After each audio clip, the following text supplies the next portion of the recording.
조건 만남으로 생계를 유지하다 결국 돈 때문에 사람의 목숨까지 빼앗아버린 인간 말종 고미숙을 알고 계십니까?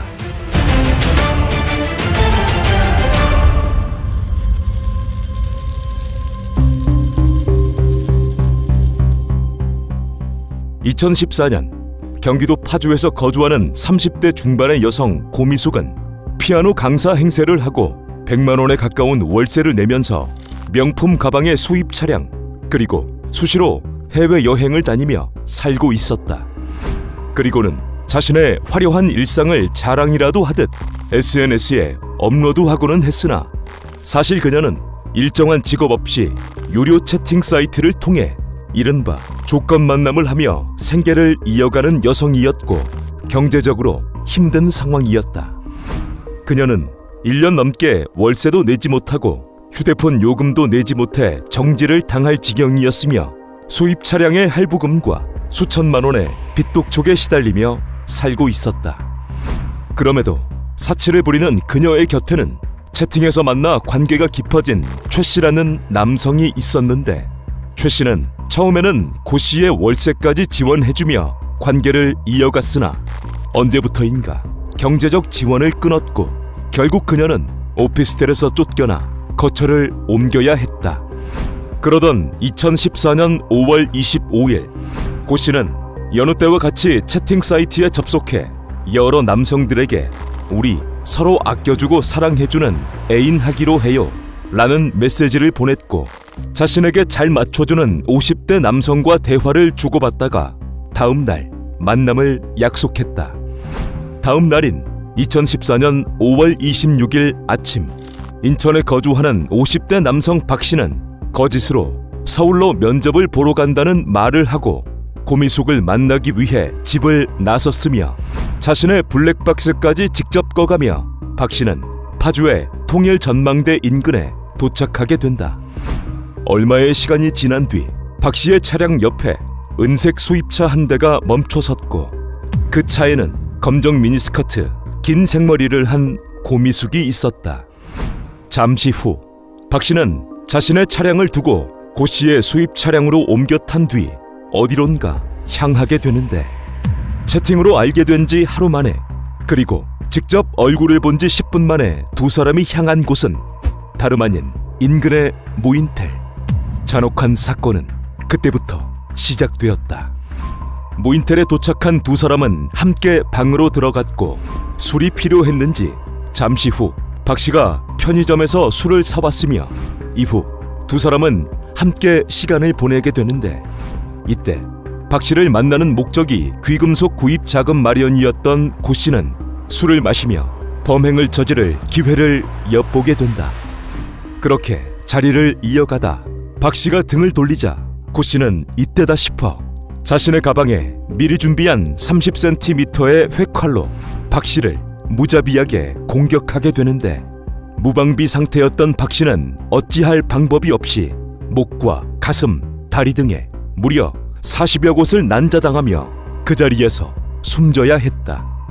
그렇게 처음 본 남성을 무참히 숨지게 해버린 고 씨는 이후 박 씨를 어떻게 처리할 것인지를 고민하며 하루를 보냈고 다음 날인 5월 27일 오전 그녀는 무인텔에서 나와 전기톱과 여행용 가방, 세제 등을 가지고 나온 숨진 박 씨의 카드로 구입해 늦은 오후 무인텔로 돌아왔다.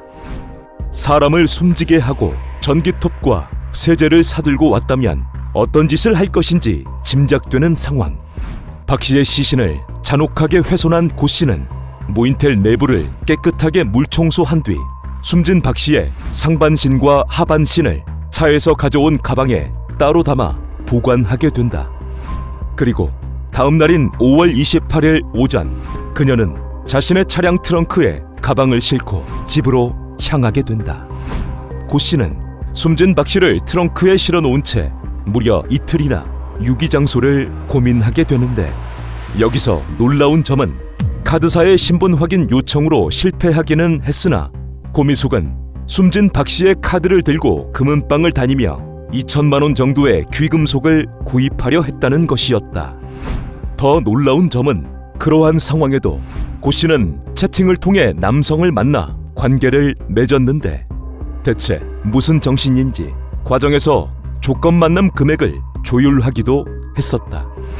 그렇게 뻔뻔한 일상을 보내던 고미숙은 PC를 통해 유기 장소를 검색하다 5월 30일 밤 박 씨의 하반신이 담긴 가방은 파주의 한 농수로에, 상반신이 담긴 가방은 인천 남동공단에 버리게 된다. 이때 고미숙은 완전 범죄라고 생각했겠으나 허술하고 악랄한 그녀의 범행은 곧바로 드러났다. 박 씨가 숨진 지 5일째인 5월 31일 오전 8시경 인천의 남동공단. 잠시 담배를 피우러 나온 직원은 건너편 건물의 담벼락 쪽에서 숨진 박 씨의 상반신이 담긴 가방을 발견하고 열어보고는 즉시 끔찍한 상황을 경찰에 신고하게 된다. 신고를 받고 수사를 시작한 경찰은 지문을 통해 피해자가 박 씨임을 알아냈고 최초 경찰은 범인이 남성일 것이라고 추정했으나 가방 안에서 나온 긴 머리카락과 부러진 손톱 조각을 보고 여성일 수 있다는 가능성을 열어두었다. 이어 경찰은 가방이 발견된 공단 주변의 방범용 카메라를 확인하다 가방을 버리고 가는 고 씨의 차량을 발견했고 그 차량을 추적한 끝에 박 씨와 함께 무인텔로 들어간 것까지 확인했다. 경찰은 가방이 발견된 다음 날인 2014년 6월 1일 증거를 종합해 고미숙을 범인으로 특정한 뒤 그녀의 기지국 위치를 파악하고 거주지를 찾아 긴급 체포했으나 고미숙, 그녀는 제정신이 아니었다. 고 씨의 차량 뒷좌석에는 혈흔과 범행 도구 그리고 숨진 박 씨와 고미숙의 DNA가 확인된 전기톱이 발견되었고 가방에서 나온 손톱 또한 고 씨의 손톱으로 확인되며 그녀가 범인임이 확실한 상황이었다. 하지만 어이없게도 그녀는 박 씨가 채팅에서 먼저 접근해 대화를 했고 그러다 호기심에 만났는데 갑자기 위협을 하면서 무인텔로 자신을 데려가 덮치려 했다는 것이었다. 그래서 자신은 어쩔 수 없이 정당방위 차원에서 했던 행위였다며 범행을 전면 부인했다. 회칼 손잡이에 테이프까지 감싸서 피해자를 40여 곳이나 난자해놓고 이게 할 소린가. 이후 고 씨의 휴대폰을 복구한 결과 그녀의 말은 모두 거짓이었고 고 씨의 가방에서는 숨진 박 씨의 신용카드들과 전기톱을 구입한 영수증까지 발견되며 모든 증거들이 그녀를 범인으로 지목하고 있었다. 이렇듯 넘쳐나는 증거들에도 고 씨는 끝내 범행을 부인했는데 과연 재판 결과는 어땠을까? 재판에서 고 씨는 정신분열 증세에 따른 심신미약을 주장했고 채팅 사이트에서 자신이 했던 것은 해킹이었다는 황당한 변명을 했으나 재판부는 범행 수법이 매우 잔혹하고 사체를 유기한 뒤에도 다른 남성과 관계를 갖는 점은 피해자와 유족에게 어떤 죄책감도 없다며 징역 30년을 선고했다. 그럼에도 끝내 고 씨는 심신미약을 주장하며 항소에 이어 상고까지 하게 되는데 2015년 8월 대법원 역시 징역 30년을 확정했다. 고미숙은 현재 청주여자교도소에 수감돼 있는 것으로 알려졌고 형기를 다 채운다면 60대 중반에 출소하게 된다.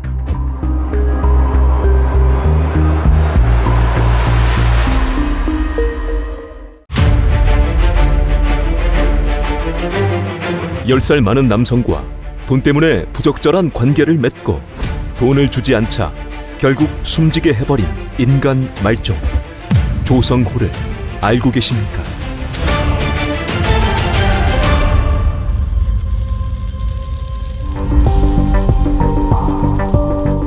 (2016년 4월 26일) 자정 안산시 대부도 방조제 일환.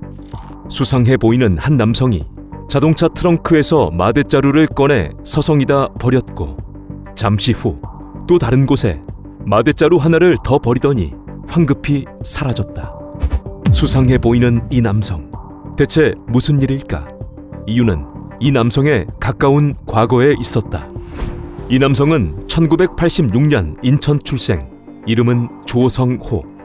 이자는 2011년 서울의 한 전문대학을 졸업한 뒤 게임 기획 전문가가 되고자 했으나 잘 되지 않아 20대 후반인 2013년 12월 당시 여자친구와 의정부에서 애견 카페를 차려 젊은 나이에 제법 돈을 벌기도 했다. 하지만 9개월 뒤인 2014년 9월 여자친구가 돈을 들고 튀고 말았는데 결국 조 씨는 3천만 원이라는 빚더미에 오르게 되고 가게는 문을 닫아야 했다.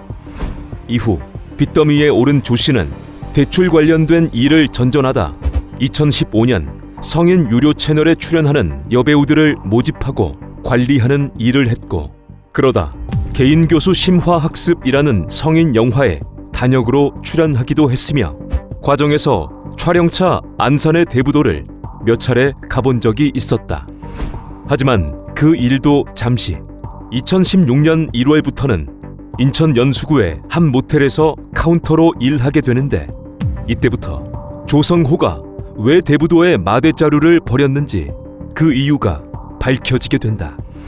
조성호가 모텔에서 일을 시작한 지 이틀 뒤 자신보다 10살 많은 최 씨라는 남성이 모텔에 새로 들어왔고 이후 조성호는 최 씨를 형처럼 따르며 친분을 쌓게 되지만 한 달 뒤인 2월 두 사람은 동시에 근무 태만으로 모텔에서 해고되었다. 한 달에 90만 원 정도를 갚아야 했던 조성호는 이후 다른 일자리를 찾게 되는데 그러는 도중 최 씨가 생활비도 아낄 겸 동거를 제안했고 한푼이 절실했던 조성호는 최 씨와 인천 연수구에 보증금 30, 월세 28만 원의 원룸을 구한 뒤 2월 말부터 동거를 하게 된다. 그렇게 잘 곳을 마련한 조성호는 잠시 노래방에서 남자 도우미로 일하게 되는데 2주 정도가 지난 3월 초 조성호는 최 씨와 함께 노래방 등에서 시간을 보내게 되고 귀갓길에 최 씨가 조성호에게 이상한 제안을 하게 된다. 최 씨는 조성호에게 도우미 일해서 큰 돈 못 버는 거 안다. 나하고 한 번만 해주면 내가 더 큰 돈을 줄 수 있다. 관계를 한 번 맺을 때마다 30만 원씩을 주겠다며 제안했는데 고민하던 조성호는 빚에 허덕이는 자신의 상황 때문에 최 씨와 3번의 관계를 맺게 된다. 하지만 이후 최 씨는 90만 원을 주지 않았고 그러자 조성호는 3월 말 최 씨와 맥주를 한잔하다 돈을 달라고 했으나 이때 최 씨는 같이 즐겨놓고 무슨 엉뚱한 소리냐 보기 싫으니까 당장 집에서 나가라며 화를 냈다. 돈을 받지도 못하고 이 말에 수치심을 느낀 조성호는 다음 날인 4월 1일 최 씨를 없애버리기로 계획한 뒤 마트에서 흉기를 구입해 원룸 찬장에 숨겨놓았다. 이후 조 씨는 공장에서 최 씨는 모텔에서 일하며 서로 근무 시간대가 달랐기에 집에서는 좀처럼 만나지 못했는데 어쩌다 조성호가 최 씨를 집에서 볼 때면 90만 원을 달라고 요구했고 그때마다 최 씨는 돈 없으니까 집에서 나가라는 말을 반복했다. 그렇게 2주가량이 지난 4월 12일 조성호는 범행을 저지르기로 마음먹고 밤 8시경 공장에서 퇴근하며 30cm의 망치를 집으로 가져와서 현관문 뒤쪽에 숨겨놓은 뒤 기회를 엿보았다. 다음 날인 4월 13일 새벽 1시경 조성호는 최 씨에게 계속해서 90만 원을 요구했고 이에 최 씨는 남자에게 몸이나 파는 놈이 너나 네 부모나 똑같다는 말을 하게 되는데 이때 조성호는 최 씨를 향해 준비한 흉기로 10여 차례를 공격했고 망치로 내리쳤으며 결국 최 씨는 그대로 숨지고 말았다. 범행 직후 조성호는 놀랍도록 침착하게 최 씨를 화장실로 옮겨놓은 뒤 다음날 출근하며 범행에 사용한 망치를 다시 공장에 가져다 놓았고 퇴근 후에는 한 평 정도의 화장실에 숨진 최 씨가 있음에도 샤워를 하고 밥을 먹으며 또 영화를 보고 심지어 새 직장을 얻기 위해 면접도 보는 일상을 4일간이나 이어왔다. 하지만 4일이 지난 뒤 부패가 시작되자 냄새가 불편했던 조 씨는 이후 열흘에 걸쳐 주방용 도구들로 숨진 최 씨를 훼손한 뒤 무게를 줄일 목적으로 장기를 빼내 일부는 하수구에 흘려보냈고 일부는 입고 있던 옷과 함께 집 근처 쓰레기장에 버리게 된다. 그리고 범행 12일 뒤인 4월 25일 조성호는 숨진 최 씨의 상반신과 하반신을 훼손한 뒤 마대 자루에 나누어 담았고 다음 날인 4월 26일 밤 렌트카를 이용해 과거 자신이 성인 채널에 일하며 몇 차례 가보았던 대부도 일원에 숨진 최 씨가 담긴 마대 자루를 유기해 버렸다. 그렇게 숨진 최 씨를 유기한 이후에도 조 씨는 태연하게 자신의 SNS에 앞으로 몇 억을 모으겠다는 인생 목표를 업로드했고 애견 카페를 운영할 때 알게 된 여성과 영화를 보기로 약속을 잡기도 했었지만 그자의 만행이 곧 세상에 드러났다.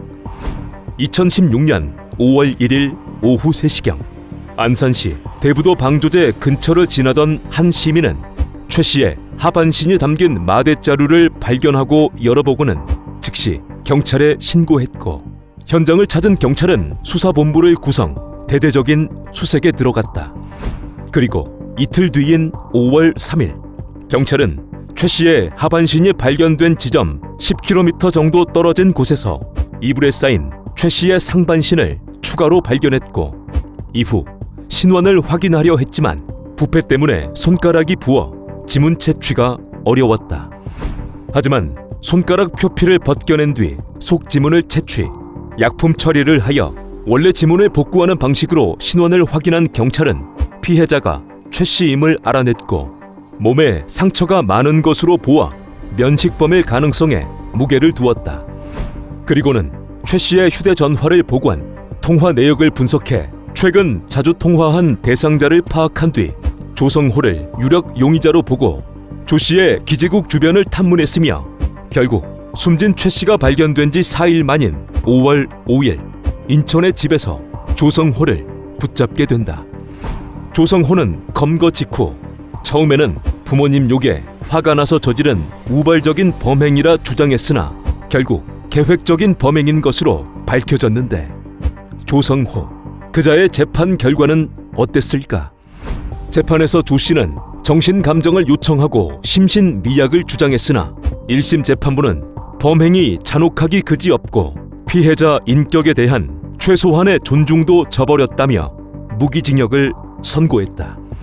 이후 이를 받아들이지 못한 조성호는 항소했고 항소심에서의 형량은 27년형으로 감형되었는데 재판부의 입장은 이러했다. 항소심 재판부는 경제적인 곤궁함 때문에 피해자에게 얹혀 살면서 금전적인 도움을 대가로 동성애 상대방이 됐다가 돈도 받지 못하고 쫓겨날 처지가 되자 피해자를 향한 분노가 분출해 범행한 것으로 보여 참작할 여지가 있다. 그리고 여러 사정을 종합해 볼 때 조 씨를 사회에서 완전히 격리하기보다 유기징역을 선택하되 책임에 상응하는 장기형을 선택하는 것이 사회 전체 이익에 부합하는 것으로 보인다라는 것이었다. 그렇게 조성호는 2018년 27년형을 선고받았으니 만기 출소한다면 2045년경 60세 나이에 출소할 예정이다.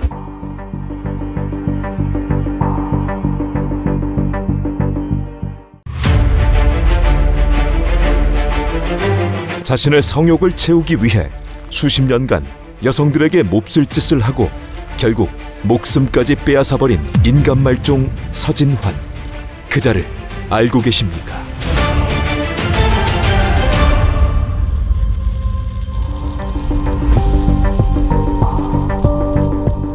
(2012년 8월 20일) 새벽 서울 광진구 중곡동 발목에 전자발찌를 찬 42세의 범죄자 서진환이 자신의 집에서 소주를 마시며 컴퓨터로 음란 동영상을 보고 있었다. 한참 동안 음란 동영상을 보던 서 씨는 날이 밝아오자 갑자기 자리에서 일어나더니 청테이프와 과도 그리고 청색 마스크 등을 챙기고 비아그라 2알을 먹은 뒤 집을 나서게 된다. 대체 무슨 일일까?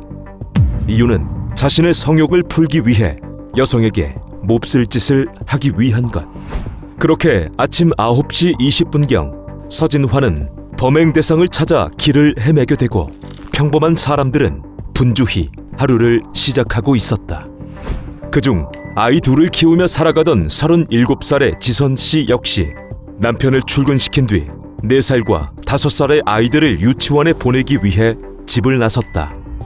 그런데 이때 지선 씨를 한참 동안 지켜본 서진화는 지선 씨가 현관문을 잠그지 않고 나왔을 것이라 판단해 그대로 지선 씨의 집에 몰래 숨어들었고 준비한 마스크를 쓰고 흉기를 든 채 안방 문 뒤에 숨어서 지선 씨가 돌아오기를 기다렸다. 한편 이런 상황을 짐작조차 하지 못했던 지선 씨는 아이들을 유치원에 보낸 뒤 집으로 돌아왔고 그때 지선 씨를 기다렸던 서진환이 과도를 내밀며 지선 씨에게 몹쓸 짓을 시도하게 된다. 하지만 지선 씨의 저항이 심해서 마음대로 되질 않자 서진환은 급기야 지선 씨를 테이프로 묶고 바닥에 눕힌 뒤 더 이상 소리를 못 지르도록 얼굴에 무차별적으로 주먹질을 했다. 지선 씨가 살려달라고 애원해 보았으나 그럼에도 서 씨는 미쳐 날뛰는 짐승 마냥 지선 씨의 가슴 부위를 물어뜯어버리는 인간 이하의 짓까지 하게 된다. 2시간가량 이어진 이 상황은 아래층에 사는 주민에게 고스란히 전해졌고 윗집에서 들려오는 쿵쾅거리는 소리와 비명소리를 이상하게 느낀 아랫집 주민은 곧바로 근처 치안센터에 신고하게 된다. 그 사이 지선 씨는 어떻게든 살아보려 현관문으로 도망쳐 보았으나 그 모습을 본 서 씨는 이제는 더 이상은 살려두면 안 되겠다 싶어 준비한 흉기로 지선 씨의 목을 4차례나 공격해버렸다. 그러던 중 신고를 받은 경찰이 현장에 도착해 지선 씨의 집 문을 열게 되는데 집안은 처참했다. 바닥에 누워있는 지선 씨는 얼굴을 알아볼 수 없을 만큼 만신창이였고 과다 출혈 때문에 한시라도 빨리 병원으로 옮겨야 하는 상태였으며 그 뒤에는 서진환이 서 있었다. 곧바로 지선 씨는 병원으로 옮겨졌으나 안타깝게도 세상을 떠나고 말았고 서진환은 그 자리에서 현행범으로 체포되었다. 아침 9시경 서울 한복판에서 일어난 사건 자체도 매우 놀라웠지만 그보다 더 놀라운 것은 경찰 조사 중 드러난 서 씨의 과거였는데 그는 어떤 삶을 살아왔을까? 1969년 12월 전남 구례 출생인 서 씨는 10남매 중 6째로 성장하게 되는데 그의 부친은 막노동 일을 전전하며 살아갔고 자녀들을 돌보기보다 음주와 도박에 빠져 지냈으며 어머니가 풀빵 장사를 하여 생계를 꾸려갔다. 방치 상태나 다름없는 환경에서 성장한 서 씨의 초등학교 성적이 좋을 리는 없었고 초등학교 시절부터 유독 성에 관심이 많았던 서 씨는 초등학교 시절 옆집 사는 또래 아이를 집으로 데려와 몹쓸 짓을 시도하기도 했었다. 그렇게 어린 시절부터 틀려먹었던 서 씨는 중학교에 진학하자 기다렸다는 듯 본격적으로 엇나가게 되는데 서진환은 중학교 시절 동네에 사는 2살 연상과 처음 관계를 가지게 되고 이후 중학교 3학년 때부터는 가출도 잦았으며 돈을 훔치기를 반복해 경찰서 등에도 자주 들락거렸지만 이때 서 씨를 혼내는 이는 아무도 없었다. 중학교를 간신히 졸업한 서 씨는 서울로 상경해 봉제 공장에서 일하게 되지만 이후에도 서 씨의 버러지 같은 삶은 계속되었다. 17의 서 씨는 봉제 공장에서 일하며 매월 10차례 이상 사창가에 가서 번 돈을 탕진했고 이후 친구를 따라 부산 주방용기 공장에서 일할 때에도 주말마다 나이트클럽을 다니며 이른바 원나잇을 하기 위해 열을 올렸다. 그렇게 어린 시절부터 음주와 자신의 성욕을 푸는 데만 미쳐 지낸 그는 20살이 되던 1989년 방위병으로 군복무를 하게 되지만 이때도 서 씨의 삶은 여전했다. 방위병으로 근무하던 1990년 서 씨는 선배의 아내인 20대 여성에게 몹쓸 짓을 하여 징역 2년형을 선고받아 옥살이를 하게 되고 2년간의 형기를 마친 1992년 서 씨는 고향 구례로 내려가 조용히 지내는 듯 했으나 출소 1년 만인 1993년 강도상해죄를 벌이다 붙잡혀 징역 3년 6개월을 선고받아 옥살이를 하게 된다. 그렇게 2번이나 옥살이를 했으니 정신을 차릴 법도 했으나 서 씨는 1997년 또다시 고향 마을에 사는 여성에게 몹쓸 짓을 하다 붙잡혀 징역 5년형을 선고받게 된다.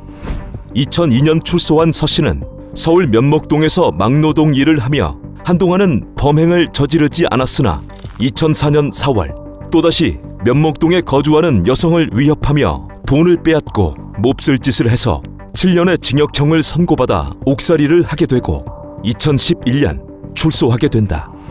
지선 씨 사건 당시 42세였던 서진환은 이렇듯 자신의 인생 중 20년 가까이 여성을 대상으로 한 범죄로 인해 옥살이를 했으나 이후에도 정신을 못 차리고 결국 2012년 8월 평범하게 살아가던 지선 씨를 숨지게 해버린 것이었다.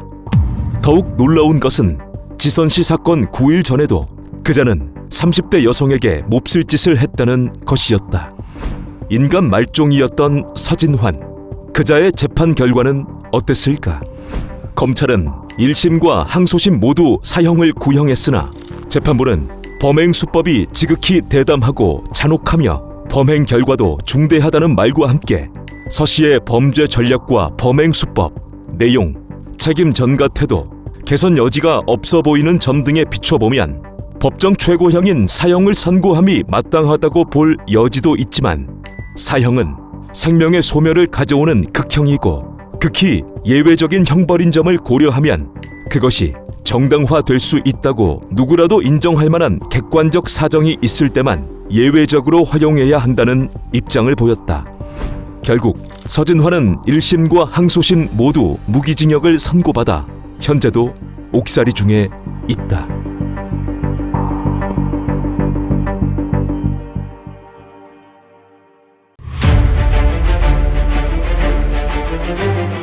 고작 10만 원 때문에 사람을 숨지게 해버린 정신 못 차린 깡패 허민우를 알고 계십니까?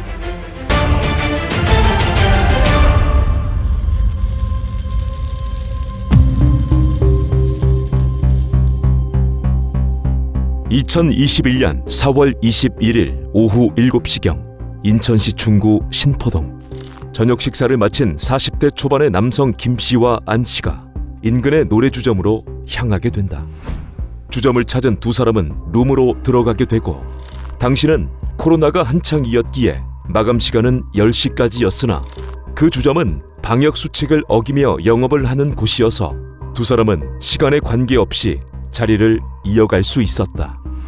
그렇게 3시간 정도가 지난 11시경 두 사람 중 김씨가 먼저 자리에서 일어나며 그때까지의 비용을 계산했고 안씨는 혼자 남아 자리를 이어가다 술에 취해 그만 잠이 들고 말았다. 다음 날인 4월 22일 새벽 2시경 주점 주인이 안씨를 깨우며 추가 금액으로 10만 원을 요구하게 되는데 사건은 그때부터 시작되었다. 노래주점의 사장은 1987년생, 당시 나이 34세의 허민우. 그자는 20대 초반부터 인천의 꼴망파라는 조직원으로 생활하며 2011년 보도방 운영으로 징역 8개월을, 그리고 2019년에는 범죄단체 가입 활동죄로 징역 2년과 보호관찰 등을 선고받은 자였다. 그렇게 굴러먹다 노래주점을 운영하던 허민우는 안씨에게 추가 요금을 받기 위해 10만 원을 요구했고 안씨는 2만 원밖에 없다며 허민우의 요구를 거부했다. 이에 허민우가 8만 원을 더 달라고 요구하자 안씨는 방역 수칙을 어기고 영업하는 주제에 어디서 큰 소리냐며 소리쳤고 그때부터 두 사람 간의 실랑이가 벌어졌다. 얼마간의 실랑이를 벌이던 중 안씨가 경찰에 전화를 걸더니 술값을 못 내겠다, 불법 영업을 신고한다 등의 말을 반복했고 그러다 술김에 내가 알아서 할 것이다 라고 말하며 전화를 끊게 되는데 이때 경찰은 안씨의 알아서 한다는 말에 출동 지령을 내리지 않고 안씨의 전화는 그대로 끊겼다.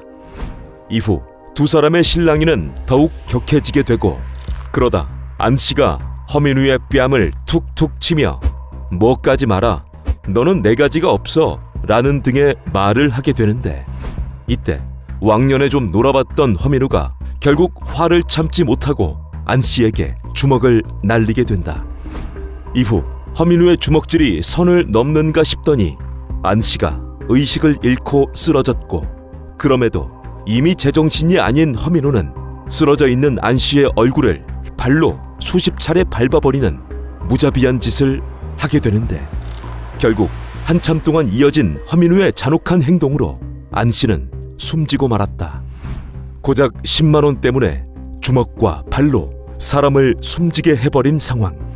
이러한 엄청난 짓을 저질렀지만 이후 허민호는 당황하지 않고 숨진 안 씨를 어떻게 처리할 것인가를 두고 잠시 고민하다 주점 내부의 카메라를 손보고 빈 방으로 숨진 안 씨를 옮겨놓은 뒤 밖으로 나가게 된다. 그리고는 집에서는 흉기를, 인근 마트에서는 75리터 쓰레기 봉투 10장과 14리터의 락스, 청테이프 2개를 구매한 뒤 주점으로 다시 돌아왔다. 주점으로 돌아온 허민호는 숨진 안 씨를 그 상태로 내다버리면 무거울 수 있다는 생각에 안 씨의 신체를 7등분으로 훼손한 뒤 따로따로 비닐봉투에 담아 방치해 두었다. 그렇게 이틀이 지난 4월 24일, 허민호는 숨진 안 씨가 담겨진 비닐봉투를 자신의 BMW 승용차에 실은 뒤 인천의 송도, 강화도, 부평 등을 돌아다니다 부평구 철마산 중턱에 안 씨를 쓰레기처럼 버리게 된다. 돈 10만 원 때문에 사람을 숨지게 하고 신체를 훼손한 뒤 내다 버려버린 잔혹하고 놀라운 상황. 하지만 이보다 더 놀라운 것은 허민호는 안 씨가 발견되더라도 신원이 확인되지 않도록 손가락에 지문을 지우고 안 씨의 얼굴을 알아보지 못하도록 돌로 두개골을 내리쳤으며, 또한 범행 사실을 숨기기 위해 차량에 락스를 뿌리는 등의 행동들을 했다는 것이었다. 그리고 그것도 모자라 사건 이후 허민호는 태연하게 여자친구를 만나 영화를 보는 등의 데이트를 했고 자동차를 세차하는 등의 일상을 지내왔다. 한편 숨진 안 씨의 아버지는 이러한 사실을 알지 못한 채 4일이 지나도록 아들과 연락이 되질 않자 경찰에 신고했고, 즉시 경찰은 안 씨의 생활 반응과 휴대폰의 위치를 추적하게 된다. 그러다 경찰은 연락이 끊어진 이후 안 씨의 카드 사용 내역, 생활 반응이 전혀 없다는 것과 생전 마지막 동선이 허민우의 주점인 것을 알게 되었고, 즉시 허민우의 주점을 찾아 탐문을 하게 된다. 경찰의 이런저런 물음에 허민우는 뻔뻔하게도 그날 새벽 안 씨와 술값 문제로 실랑이를 벌인 것은 맞지만 새벽 2시경에 안 씨가 다시 나갔다며 사건 자체를 모르는 척했다. 그럼에도 미심쩍은 점이 많았던 경찰은 주점 주변의 방범용 카메라를 통해 당일 상황을 살피다 수상한 장면을 보게 된다. 경찰은 노래주점 외부의 방범용 카메라에서 사건 당일인 4월 21일 오후 7시 30분경 안 씨와 김 씨가 노래주점에 들어가는 장면은 보았으나 방범용 카메라 어디에서도 숨진 안 씨가 주점을 나가는 장면은 보지 못했다. 즉 노래주점에 들어올 때는 2명이었으나 나오는 것은 1명이었던 것. 이에 경찰은 당일 밤 주점 내에서 분명 무슨 일이 있었을 것이라 판단하고 수사를 이어갔다. 그리고 이내 경찰은 결정적인 증거를 잡게 된다. 주점 주변의 방범용 카메라를 보던 경찰은 사건 당일인 4월 22일 새벽 허민우가 인근 마트에서 쓰레기 봉투와 락스, 청테이프 등의 물품을 구매한 뒤 노래주점으로 들어가는 것을 보게 되었다. 또한 현장 감식 결과 주점 내부 화장실에서 안 씨의 DNA와 일치하는 혈흔과 살점이 발견되었다. 이렇듯 모든 증거들이 범인으로 허민우를 지목하는 상황. 그럼에도 끝내 허민우는 범행을 부인했으나 결국 사건 발생 보름 후인 2021년 5월 21일 살인, 사체 유기 등의 혐의로 붙잡혔다. 체포 이후에도 끝내 범행을 부인하던 허민우는 경찰의 추궁 끝에 하루가 지난 뒤 안 씨를 철마산 중턱에 버렸다며 범행을 자백했고, 경찰의 수색 끝에 숨진 안 씨는 알아볼 수 없을 만큼 부패한 채로 풀숲에 널브러진 채 발견되었다. 허민우, 그자의 재판 결과는 어땠을까? 재판에서 허민우는 코로나로 인해 주점의 적자가 심해 스트레스가 쌓여 있는 상태에서 순간적인 분노를 참지 못해 우발적으로 범행을 저질렀고, 사건 이후 속상한 마음에 4번 정도 가서 명복을 빌며 2번이나 술을 따라줬다며 선처를 호소했다. 1심 재판부는 허민우에게 징역 30년과 벌금 300만 원, 10년간의 위치 추적 전자장치 부착 명령을 선고했다. 이후 허민우는 이 선고에 불복해 항소해 보았으나 항소심 재판부 역시 징역 30년과 벌금 300만 원, 10년간의 위치 추적 전자발찌 부착 명령을 선고했다. 2021년 34세의 나이에 30년형을 선고받았으니 만기 출소한다면 허민우는 2050년경 60세를 조금 넘은 나이에 출소할 예정이다.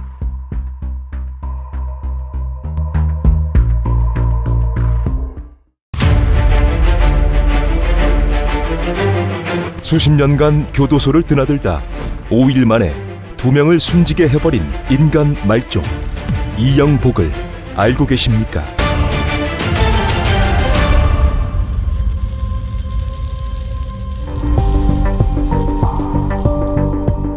(2023년 12월 30일) 오전 경기도 파주 57세의 남성 이영복이라는 자가 거리를 서성이고 있다.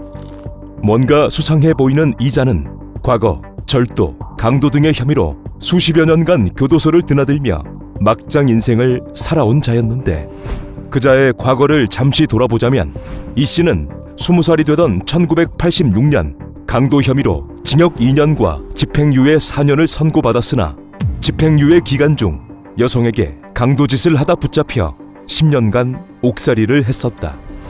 그리고 2009년에도 절도죄를 저질러 10년간 옥살이를 하게 되고 2018년 가석방되었으나 이후 전자발찌를 끊고 또다시 범행을 저지르기도 했었다. 이 외에도 이영복은 2022년 절도와 무전 취식 등으로 재판에 넘겨졌으나 생계형 범죄라는 법원의 판단으로 징역 1년을 선고받아 옥살이를 했었다. 이렇듯 57년의 인생 중 절반 가까이를 교도소에서 보낸 이 씨는 허세도 많고 피해의식 또한 심각한 자였는데 교도소 생활 중 잡범 취급을 당했던 그는 자신이 약해서 무시당한다는 생각으로 인해 술을 마시면 강해 보이고 싶다는 생각을 평소에 하고 있었다. 그리고 어쩌다 누군가의 무시라도 당하면 미친 듯이 화를 냈으며 친구들과 술자리라도 할 때에는 돈이 없어도 자신이 술값을 내겠다는 허세를 부리기도 하는 자였다. 이러한 과거들로 2023년 11월 출소한 이영복은 파주에서 거주하며 망노동 일을 전전했고 돈이 궁해지자 출소 한 달 만인 2023년 12월 말 돈을 구하기 위해 범행을 계획하게 된다. 2023년 12월 30일 오후 1시경 파주에서 고향으로 이동해 거리를 헤매던 이영복은 한참을 둘러보다 한 다방으로 들어가게 되는데 그곳은 60대 여성 황 씨가 혼자 운영하는 가게였다. 여성 혼자 운영하는 그곳을 범행 장소로 정한 이영복은 맥주를 시켜 마시고 만두를 사와서 먹는 등 다방에서 손님들이 나가기를 기다리며 범행 기회를 엿보게 된다. 그렇게 6시간가량이 지난 오후 7시경 손님들이 모두 나가자 이때다 싶었던 이영복은 자리에서 일어나 다방 주인 황 씨를 향해 다가갔고 일면식도 없는 황 씨에게 무자비하게 주먹을 날리며 공격을 가하더니 결국 황 씨의 목을 조른 뒤 숨지게 해버렸다. 그리고는 다방의 금고를 열어 현금 30만 원을 챙긴 이 씨는 정체를 숨기기 위해 옷을 갈아입고 앞문을 잠근 뒤 뒷문을 통해 달아났다. 한편 다음 날인 2023년 12월 31일 다방 주인 황 씨의 아들은 매일같이 점심을 해주던 어머니가 오지도 않고 연락도 되질 않자 이상한 마음에 어머니의 가게를 찾아보지만 가게 문은 굳게 닫혀 있었고 어떤 방법으로도 문이 열리질 않자 경찰에 신고하게 된다. 직후 신고를 받은 경찰이 도착해 가게 문을 열자 아수라장이 된 다방 안에서 황 씨가 숨진 채 발견되었고 즉시 경찰은 범행 당시 이 씨가 가게 안을 뒤지는 카메라 영상 등을 확보하며 수사를 시작하게 된다. 그렇게 수사가 이어질 무렵 이 씨는 수사를 하거나 말거나 지하철을 타고 거주지인 파주로 이동한 뒤 옷을 갈아입고 범행 3일 뒤인 2024년 1월 2일 또다시 범죄를 저지르게 된다. 2024년 1월 2일 오후 6시경 파주의 한 치킨집을 찾게 된 이영복은 3만 원 정도의 술과 치킨 등을 시켜서 먹다가 대뜸 가게 사장을 불러 자기가 건설 현장에서 일을 하는데 손 상태가 좋지 않다, 자신이 일산 치킨 맛집의 비법을 알려주겠다는 등의 헛소리를 하게 된다.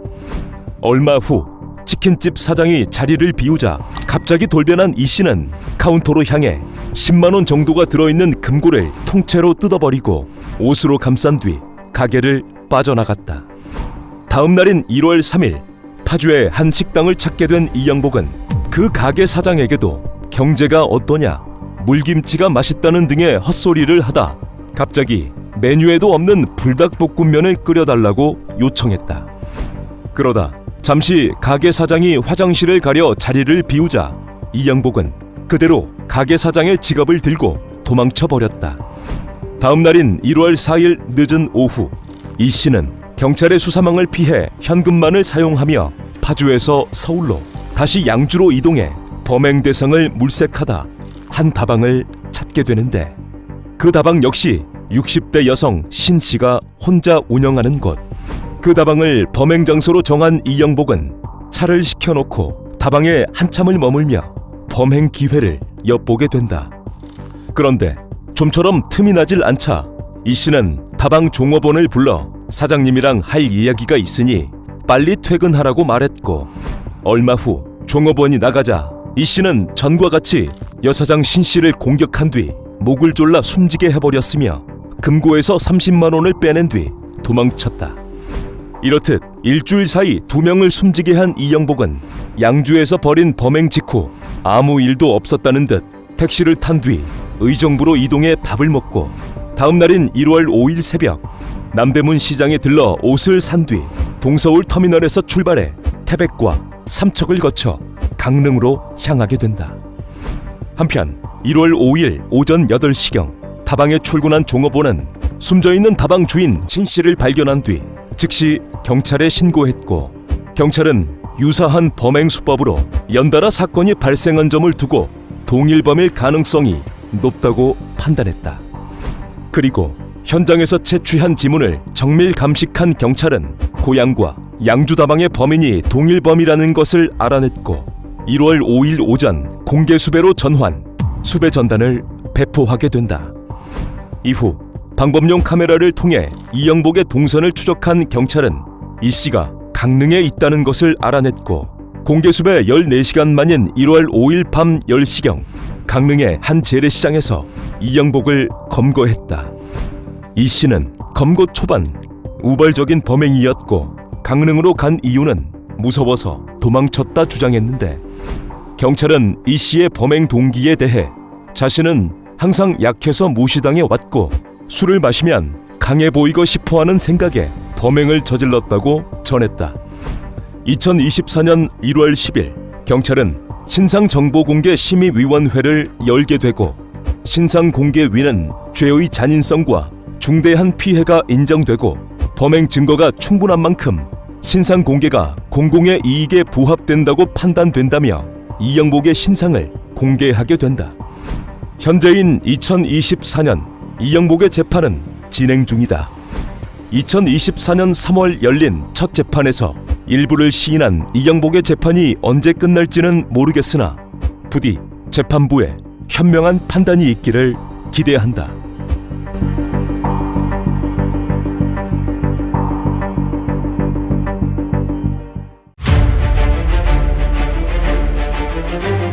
(2007년) 무더웠던 여름, 전남 보성으로 여행을 떠난 4명의 젊은이들은 결국 돌아오지 못했는데 대체 그해 여름 보성에서는 무슨 일이 있었던 것일까?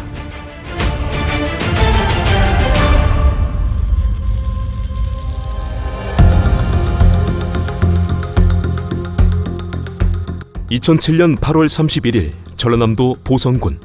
당시 보성에는 녹차밭 때문에 연일 적지 않은 관광객이 찾았고 그중 광주에서 대학을 다니던 21살의 김 씨도 여자친구인 추 씨와 함께 보성을 찾았다. 이곳저곳을 다니던 두 사람은 보성의 한 어촌마을을 지나다 70대 정도로 보이는 어부 오종근을 보게 되고 순진한 마음에 배를 한번 태워줄 수 있는지를 부탁하게 되는데, 이때 오 씨는 처음에는 거절했으나 결국 수락하여 두 사람은 오 씨의 어선에 올라타게 되었다.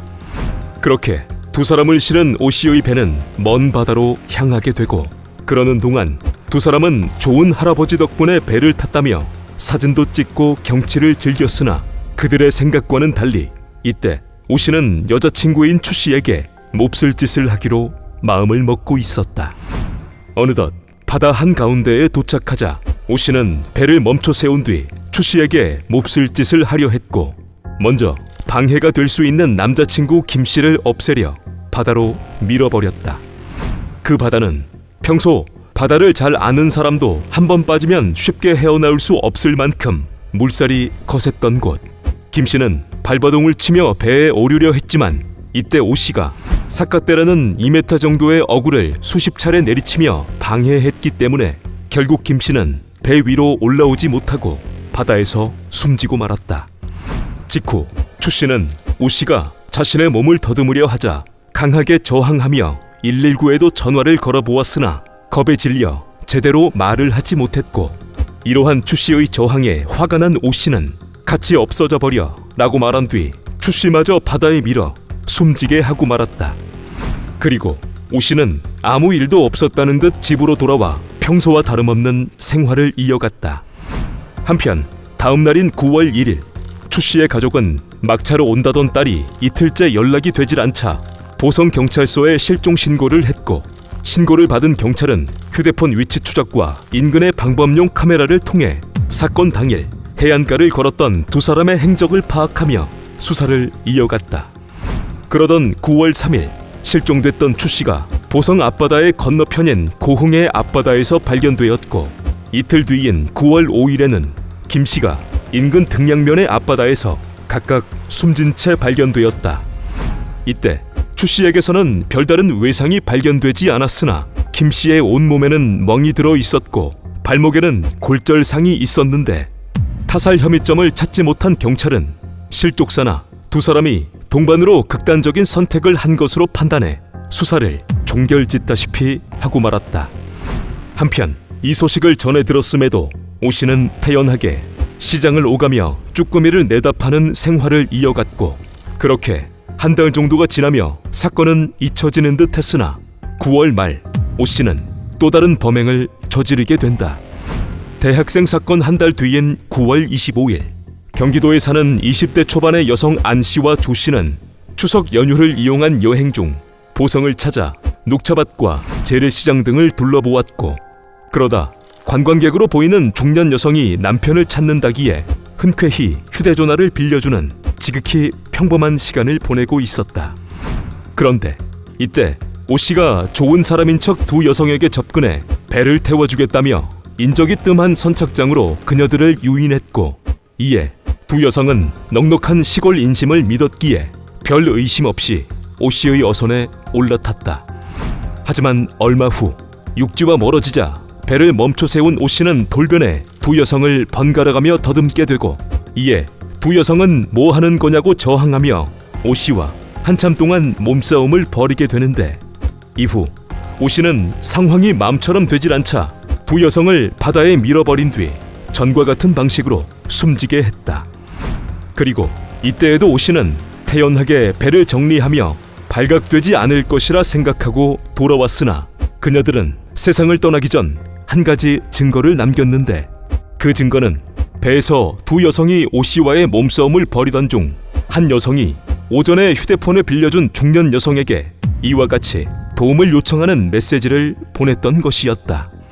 그렇게 그녀들로부터 문자를 받은 중년 여성은 즉시 경찰에 신고를 했고, 한 달 만에 유사 사건이 또다시 발생하자 경찰은 곧바로 인원을 총동원하여 해안과 해상에서 대대적인 수색 작업을 벌였다. 그러다 다음 날인 9월 26일과 28일 보성 앞바다에서 숨진 채 떠내려온 조 씨와 안 씨를 발견했고, 두 사람에게는 타살로 의심되는 멍과 출혈 그리고 목졸림 자국이 남아 있었기 때문에 경찰은 타살의 무게를 두고 수사를 이어갔다.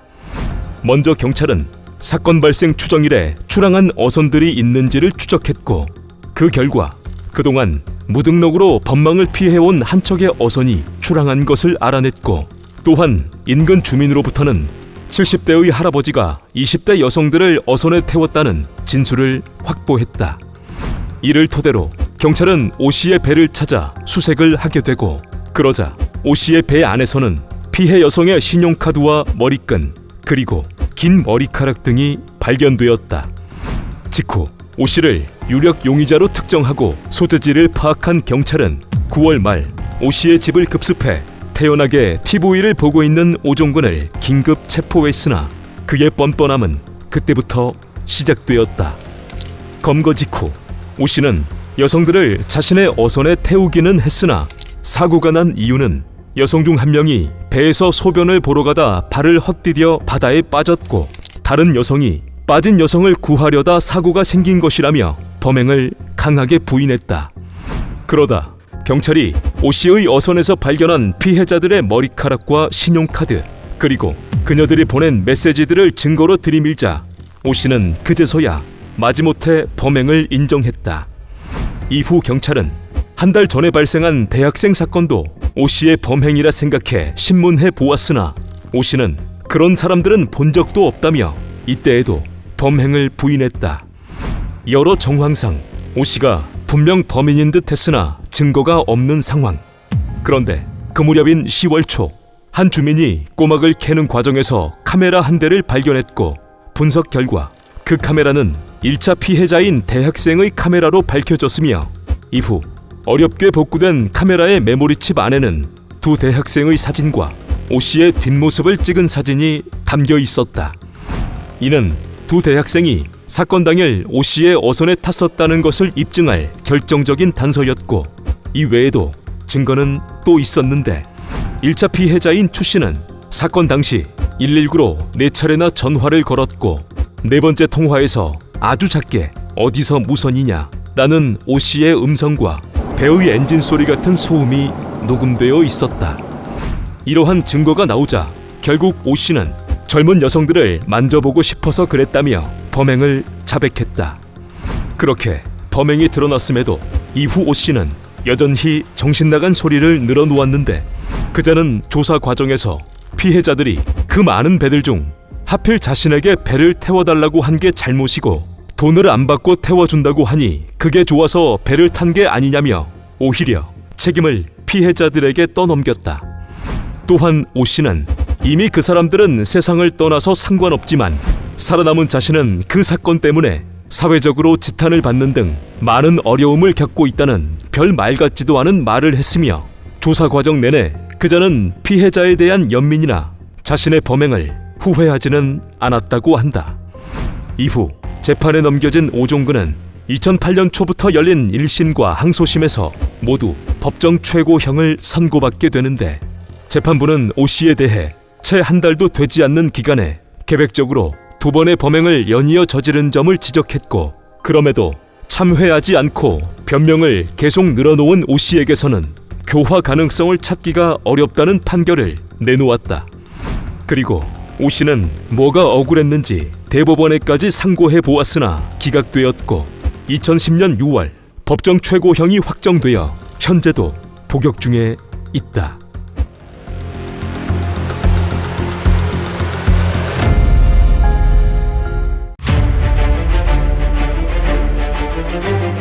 결혼을 약속한 여인을 잔혹하게 숨지게 해버린 인간 말종 김중사를 알고 계십니까?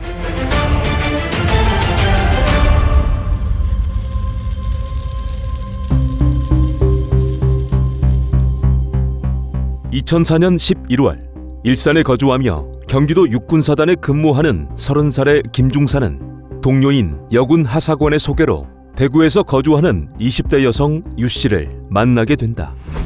처음 만나 서로에게 호감을 느낀 두 사람은 결혼을 전제로 하는 연인 관계로 발전하지만 2달 뒤인 2005년 1월 알콩달콩 관계를 이어오던 두 사람 사이에 문제가 생기게 된다. 이유는 여자친구인 유씨가 건성 피부병을 심하게 앓고 있었다는 것. 이때부터 김중사는 유씨가 더럽다며 혐오했고 네 피부를 보면 나까지 더러워지는 것 같다는 막말을 퍼부었다. 이후 김중사의 이러한 막말과 선을 넘는 욕설로 인해 두 사람은 이틀에 한 번꼴로 다투게 되고 유씨는 김중사의 막말 때문에 많이 위축됐으나 그럼에도 김중사는 틈만 나면 유씨에게 시비를 걸어왔고 그렇게 두 사람의 관계는 2년가량 이어져 왔다. 2년 뒤인 2007년 1월 27일 유씨는 김중사와의 관계를 더 이어갈지 말지를 단판짓기 위해 대구에서 서울행 기차에 몸을 실었고 서울역에서 마중 나온 김중사를 만나게 된다. 그런데 이때 김중사는 유씨에게 왜 갑자기 와서 귀찮게 마중 나오게 하냐며 또 막말을 퍼부었고 선을 넘는 욕설은 일산 김중사의 집에 오면서까지도 이어졌다. 집에 온 이후 여전히 화가 덜 풀린 김중사는 짜증낼 이유를 찾다가 유씨가 피부병 치료를 잘 받고 있는지를 보려 그녀의 팔소매를 걷게 되는데 유씨의 피부병이 호전되지 않은 것처럼 보이자 김중사는 또 더럽다며 욕설을 퍼부었다. 그렇게 한참 동안 이어진 막말에 유씨는 장난으로 던진 돌에 개구리는 맞아 죽는다며 그만하라고 말했으나 그 말에도 김중사는 너는 개구리가 아니고 돼지라며 비아냥거렸고 다음 날인 1월 28일 새벽 김중사가 야식을 시켰는데 유씨가 생각이 없다고 하자 기껏 시켰는데 또 안 먹는다고 말하며 막말을 퍼부었다. 살얼음판 같은 두 사람의 대화가 이어지던 중 유씨가 결혼을 할 건지 관계를 끝낼 건지 정하자며 말했고 이때부터 두 사람의 다툼은 격해지게 되는데 이후 한참을 언성을 높여 욕설을 하던 김중사는 결국 화를 참지 못해 유씨에게 무자비한 주먹질을 하게 된다. 얼마 후 안타깝게도 결국 유씨는 자리에서 세상을 떠나게 되고 이때 놀랍게도 김중사는 과거 의무대에서 12년을 근무하며 얻은 의료 지식으로 범행만큼이나 악랄한 완전 범죄를 시도하게 된다. 사건 직후인 1월 28일 새벽 5시경 김중사는 범행을 숨기기 위해 집에 있는 가위와 과도로 숨진 유씨의 신체를 잔혹하게 훼손했고 과정에서 뜯겨진 살점들은 화장실 변기에 흘려보내는 인간 이하의 짓을 반복했다.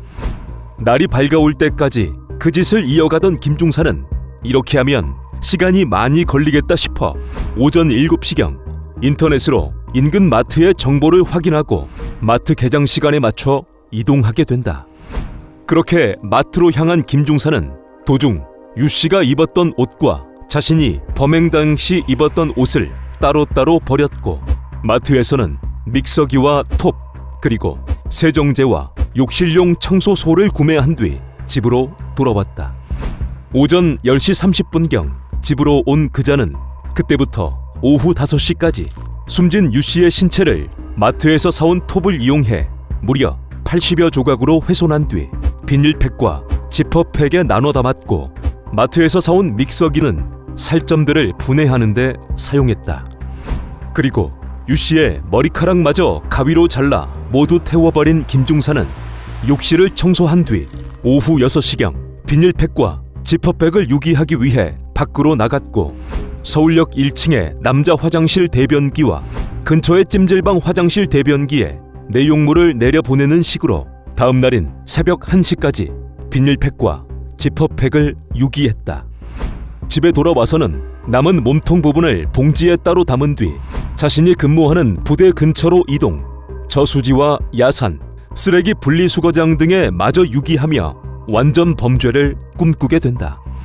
한편 사건 발생 이틀 뒤인 2007년 1월 30일 유씨의 가족은 남자친구를 만나러 간 뒤 유씨와 연락이 되질 않자 경찰에 실종 신고를 하게 되고 이에 경찰은 전담팀을 구성, 유씨의 신용카드 사용 내역 등을 확인하며 수사를 이어가게 된다. 경찰은 마지막까지 함께 있던 김중사를 조사했지만 그자는 당일 새벽 여자친구를 서울역에 데려다 주었고 그 이후에는 자신과도 연락이 끊어졌다며 자신은 모르는 일이라고 시치미를 뗐다. 그렇게 뻔뻔함을 보인 김중사는 사건 발생 5일째인 2월 2일 경찰의 조사를 받은 뒤 마치 유 씨가 살아있는 것처럼 위장하려 자신의 휴대폰은 일산 집에 두고 유 씨의 휴대폰을 들고 광주광역시로 가서 그녀의 가족들에게 이와 같이 전라도에 있다는 식의 문자를 보내기도 했다. 수사를 이어가던 경찰은 아무래도 김중사가 미심쩍어 행적 조사를 이어가다 마침내 사건 당일 아침 김중사가 마트에서 믹서기 등을 구입한 내용을 파악했고 그자의 집에 혈흔 반응 검사를 실시. 김중사의 집 거실과 욕실 그리고 믹서기에서 유 씨의 혈흔을 발견했으며 사건 발생 2주가 지난 2월 14일 김중사를 붙잡게 된다. 검거 이후 김중사는 사건 당일 유 씨의 피부병 때문에 말다툼을 했고 그러다 그녀가 약을 과다 복용해 극단적인 선택을 했으며 놀란 나머지 자신이 범인으로 오해받을까봐 숨진 유 씨의 신체를 훼손한 뒤 유기했다는 말도 안 되는 주장을 했다. 이후 국과수 부검 결과 역시 약물 복용이 직접적인 사인이 아니라고 밝혀졌는데 그럼에도 군 재판에 넘겨진 김중사는 끝내 유 씨의 신체를 훼손, 유기한 사실은 인정했지만 유 씨가 스스로 약물을 복용해 극단적인 선택을 한 것이라며 혐의를 끝내 부인했다. 김중사, 그자의 재판 결과는 어땠을까? 2008년 보통군사법원에서 열린 1심 재판. 놀랍게도 재판부는 말 같지도 않은 김중사의 주장을 받아들였는지 김중사가 응급구조사 2급 자격증이 있음에도 유 씨가 약을 먹고 의식을 잃었을 때 적극적으로 병원에 데려가지 않고 구조의 의무를 저버렸기에 어떤 행위를 해야 할 의무가 있는 사람이 이를 하지 않는다는 부작위에 의한 범죄에 해당한다며 징역 15년을 선고했다. 그러나 고등군사법원은 1심과 달리 피해자가 극단적인 선택을 할 동기가 없고 치밀하게 시신을 훼손한 행동을 봤을 때 경황이 없었다는 진술은 믿기 어렵다며 무기징역을 선고했다. 이후 이를 받아들이지 못한 김중사가 상고했으나 대법원 역시 간접 증거가 개별적으로는 완전한 증명력을 갖지 못하더라도 종합적으로 봤을 때 증명력이 있다면 범죄 사실을 인정할 수 있고 피해자와 다투는 과정에서 범행을 저지를 충분한 동기가 있는 점 등을 고려해 원심의 정당함을 인정했다. 그렇게 김중사는 2008년 무기징역을 선고받았으니 가석방되었다면 어디선가 우리와 함께 살아가고 있거나 그렇지 않다면 옥살이 중에 있을 것이다.